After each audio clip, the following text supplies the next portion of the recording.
Permettez-moi de commencer mon propos en vous présentant les excuses du président Soumetouna, président de l'Association des régions du Cameroun, qui, à son grand regret, ne peut pas être parmi nous aujourd'hui.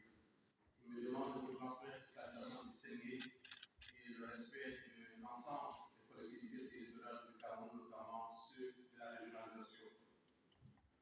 La régionalisation au Cameroun est la seconde étape de la décentralisation. Nous sommes au premier mandat de différentes régions au Cameroun et elle a été présentée par la plus haute autorité de l'État du Cameroun comme étant une solution à l'ensemble des contraintes politiques, sécuritaires et de développement que traverse notre pays.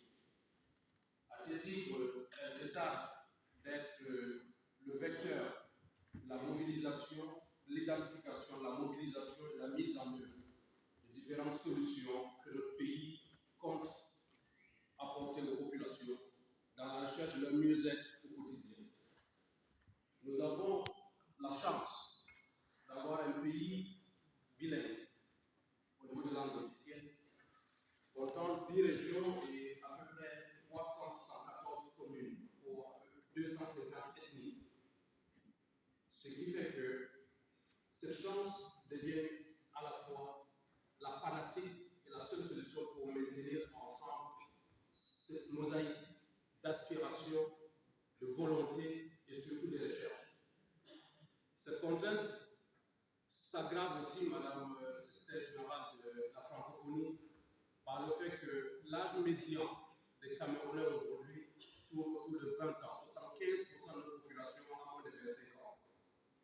Cette jeunesse aspire à un mieux-être, à un arrimage à la mondialisation, à un arrimage à la modernité. Et la décentralisation au niveau de la régionalisation se targue d'apporter un faisceau de solutions adaptées à la revendication de cette jeunesse.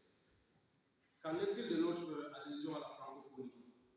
Les régions ne sont pas le premier maillon de l'État du Cameroun à adhérer à la francophonie. Le Cameroun a été parmi les pays fondateurs, ou en tout cas les premiers adhérents au mouvement de la francophonie. Nous avons un adage chez nous qui nous dit: si vous voulez aller loin, allez ensemble; si vous voulez aller vite, allez seul. Nous pensons que nous voulons aller très loin dans la modernisation.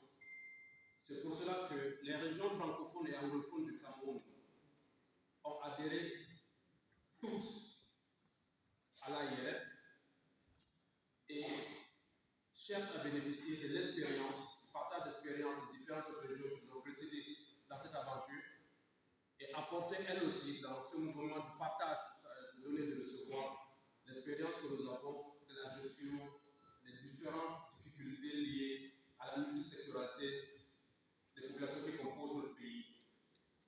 Depuis 4 ans que nous avons adhéré à l'AIRF, nous avons bénéficié de l'accompagnement intellectuel, technique, financier de cette institution.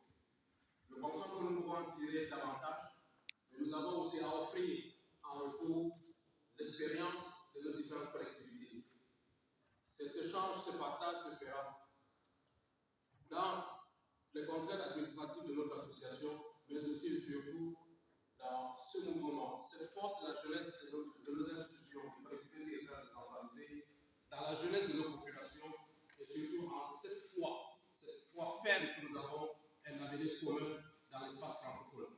Le Cameroun restera toujours à côté de la francophonie parce que le Cameroun espère tirer davantage de la francophonie et offrir davantage au reste de la population du monde à travers la francophonie. Je vous remercie de votre bien.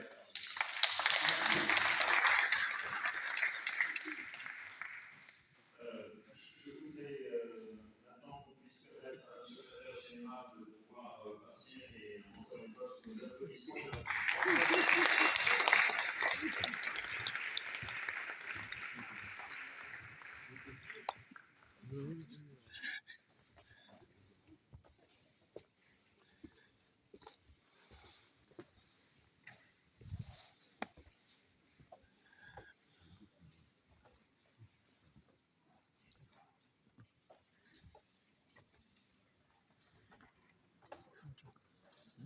Alors, les amis, avant que nous passions à la présentation du rapport oral par notre secrétaire général, je voudrais remercier aussi ceux qui nous ont accueillis pour les précédentes assemblées générales.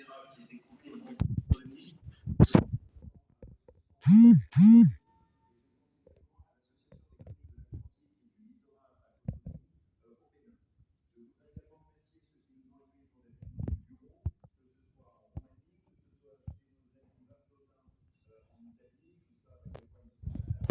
voudrais également remercier, parce que je n'ai pas salué sa présence,